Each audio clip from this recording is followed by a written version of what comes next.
Saludos, amigos. La Asamblea aprobó el presupuesto general del Estado para el próximo año. Doctor Norero, los asambleístas de Alianza País, inclinados a favor del exmandatario Rafael Correa, han cuestionado que con esto no se recupera, no se desarrolla el país. Quisiera escuchar su criterio en torno a el presupuesto general del Estado, cuando de acuerdo al señor ministro de Finanzas se invierte menos recursos que los años que estuvo al frente de la administración pública el señor Correa.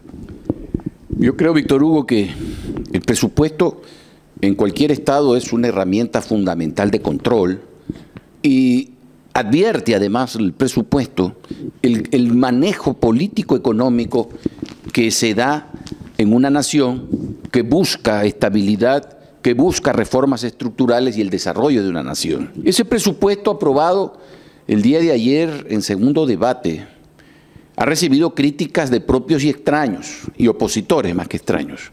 Y es la oposición la que dice que se continúa con un modelo que ha fracasado porque nos hemos sobreendeudados, porque hemos despilfarrado dinero en gasto burocrático, en obras suntuarias y sobre todo en que se dice que hay más de 8.000 millones de dólares dentro de ese presupuesto que solo se los podrán ejecutar vía de más endeudamiento. Entonces, frente a un panorama tétrico, frente a una economía que está en recesión, pues no son los mejores indicios que continuemos por la misma senda en que estamos criticando que no va a haber una transformación y que no se va a producir un cambio.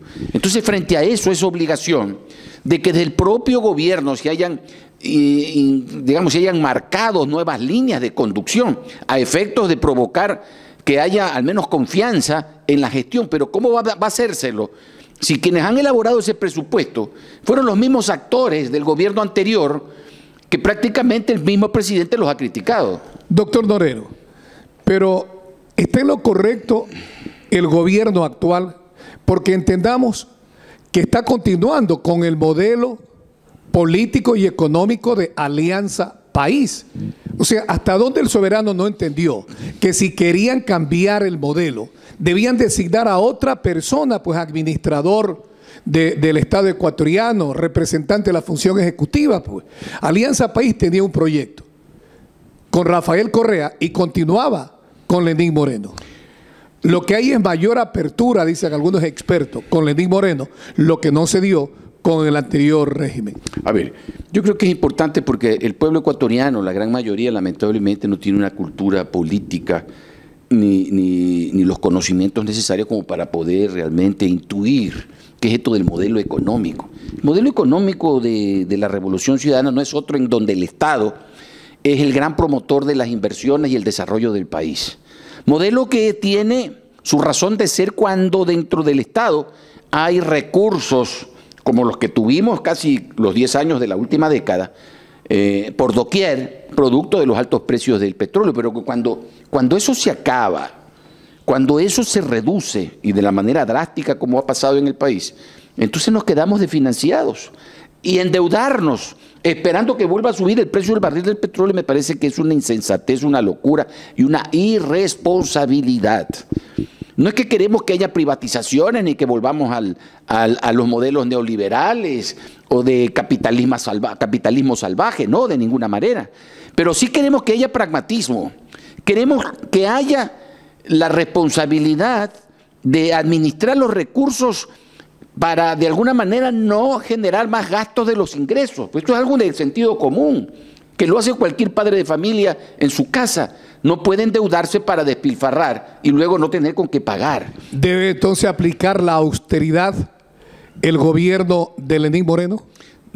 La austeridad, tiene que haber otro tipo de, se tienen que tomar otro tipo de medidas, pero sobre todo y lo más importante es sanear las cuentas públicas, renegociar las deudas, porque yo escuché al ministro que dice que no es necesario renegociarlas, pero por favor, ¿usted cree que una economía casi quebrada como la ecuatoriana puede pagar tasas por sobre el 9% de interés?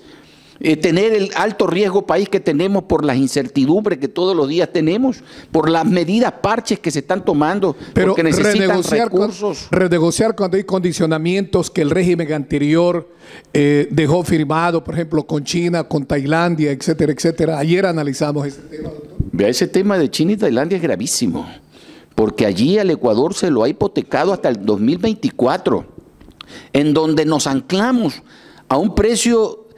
¿Sabe en cuánto le vendemos a los chinos el barril de petróleo para cubrir el crédito? A $35, cuando hoy por hoy el barril del petróleo está por sobre $60 en el mercado internacional.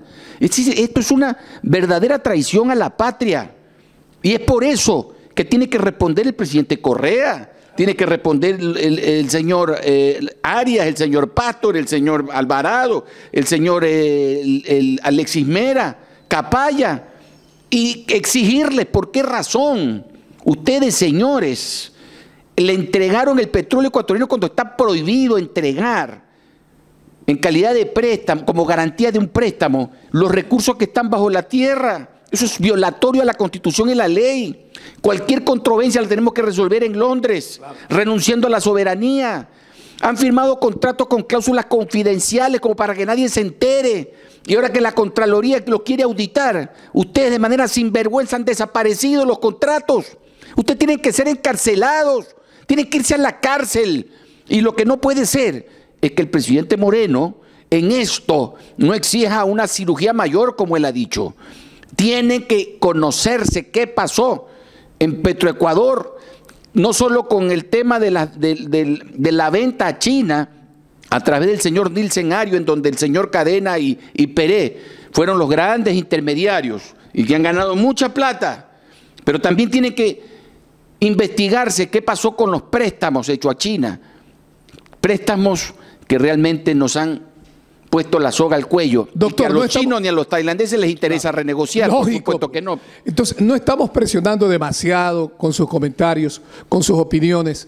Son 6 meses de régimen que recién lleva Lenín Moreno. Si revisamos lo que ocurrió en el año 2007, la mayoría de ciudadanos de la sociedad ecuatoriana decía que tenía que efectuarse un saneamiento total por parte de la Revolución Ciudadana, que un año era poco. Entonces ahora Lenín Moreno, no teniendo una mayoría absoluta en la Asamblea Nacional, porque lamentablemente Alianza País se dividió entre los correístas y morenistas, no ha avanzado bastante al señalar, por ejemplo, el juicio al señor vicepresidente de la República, que era intocable en los 10 años anteriores, al señor Capaya y otros exfuncionarios más.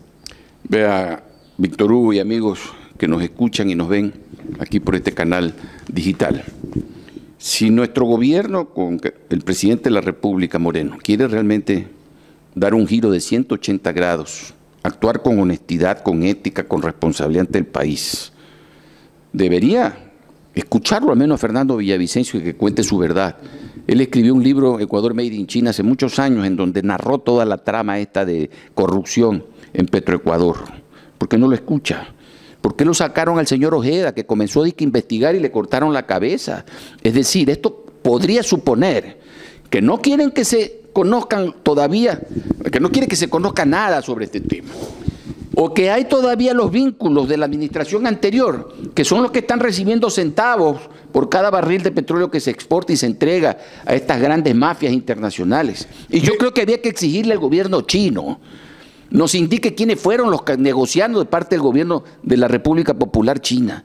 Porque en China, cuando se conocen casos de corrupción, los mandan al paredón. Y el Ecuador tiene que hacer de esto una denuncia pública y solicitar a la Organización de las Naciones Unidas que se forme una comisión para transparentar las negociaciones que se hicieron con China y Tailandia y que realmente vayan a la cárcel allí donde estén todos estos mafiosos y los fondos que están depositados en la banca internacional y en los paraísos fiscales nos tienen que ayudar a recuperar los recursos, porque el Ecuador no puede darse el lujo de amamantar a una gavilla de hienas. Poco a poco entonces el Ejecutivo tiene que romper ese blindaje que dejó el gobierno anterior. Recordemos que el Consejo de Participación Ciudadana y Control Social son los encargados de designar pues, a autoridades de control.